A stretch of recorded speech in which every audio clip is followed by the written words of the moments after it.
амансыздар, үй шаман дендеріңіз сау. Қазалы депосы жөндеу тепло бұл нефтекачка дейтін еді. Нефтекачка жанар жағармаймен қамтамасыз ету бөлімі. Мынау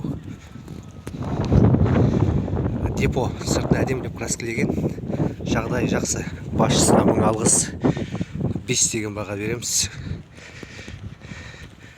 Әдемі сыртқы жағдайы. Мынау жанындағы барак домдар дейді ғой.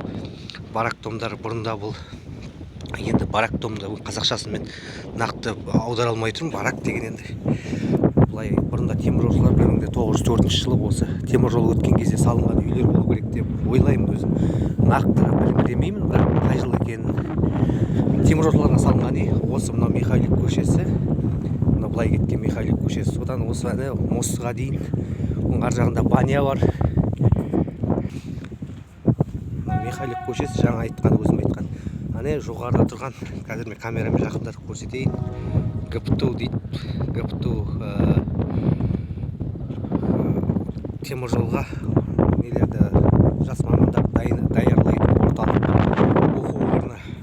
Бұл жерге Қазалыдан әр жерден келіп оқиды. Осы жерге